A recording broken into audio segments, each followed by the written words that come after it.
Monsieur le président de la commission de la défense, mesdames et messieurs les rapporteurs, madame la ministre, madame la secrétaire d'État qui n'est pas encore arrivée, mes chers collègues, ce projet de loi de programmation militaire est l'expression d'une prise de conscience, celle de menaces qui ont changé sinon de nature, au moins d'intensité.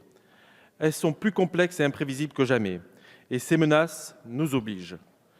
Elles nous obligent à nous engager, à bâtir, à préférer l'union à la division et à la coopération au repli.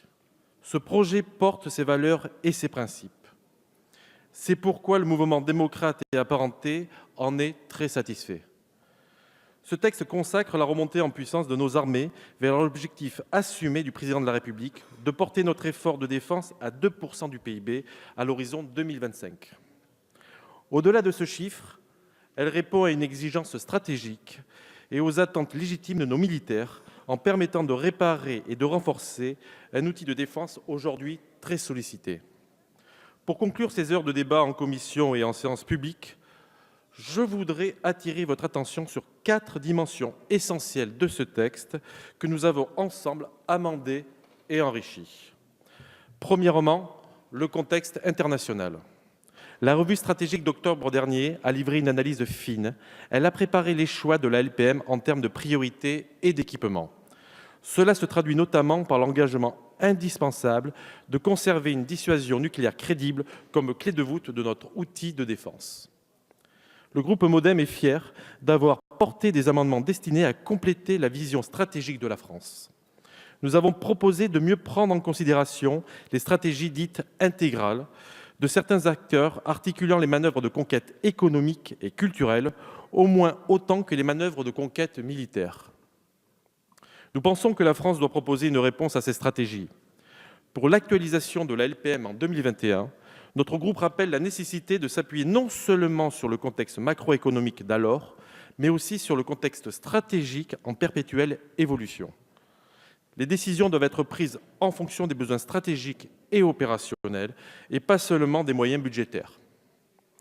Deuxièmement, ce texte entérine avec ambition et lucidité un modèle d'armée équilibré qui affirme l'autonomie stratégique de la France tout en assumant la nécessaire coopération européenne. Cette autonomie stratégique est assurée par le renouvellement et la modernisation des capacités opérationnelles charnières, par les moyens et les effectifs supplémentaires alloués au renseignement, à la cyberdéfense, à la Direction générale de l'armement et par le soutien de notre industrie de défense. Notre groupe se réjouit aussi des ambitions européennes portées par le texte. En ces temps d'incertitude, il est crucial d'envoyer à nos partenaires le message d'une France qui prend ses responsabilités. Nous le voyons bien, nous avons besoin de nos partenaires européens au Sahel, en Ukraine, en Libye. Il est donc temps de donner corps aux initiatives de coopération européenne pour que l'Europe qui protège soit une réalité. J'en viens à mon troisième point. Notre groupe veut saluer la sincérité budgétaire de ce texte. Certes, une partie importante de l'effort porte sur l'après-quinquennat.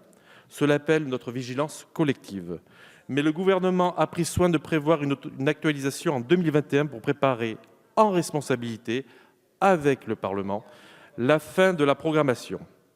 Surtout, la sincérité de cette loi s'exprime sur le plan budgétaire par le recours exclusif à des crédits budgétaires et par l'augmentation réaliste de la provision dédiée au financement des OPEX. Ce n'était pas le cas lors des programmations précédentes.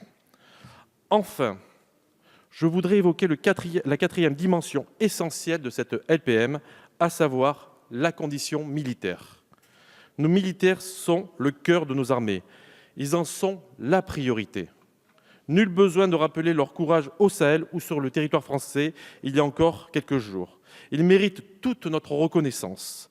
À cet égard, ce texte est très satisfaisant, notamment en développant leur équipement de protection personnelle et en leur ouvrant des droits politiques. Mes collègues et moi-même sommes fiers d'ailleurs d'avoir animé le débat sur la participation des militaires à la vie politique locale. C'est une belle avancée démocratique. Nous avions aussi à cœur de promouvoir l'engagement de nos jeunes dans les réserves et nous sommes heureux que cette Assemblée s'y soit associée. Vous l'aurez compris, notre groupe soutient avec enthousiasme ce projet de loi ambitieux, lucide et sincère pour nos armées, pour notre pays. Je vous remercie. Merci, monsieur le député.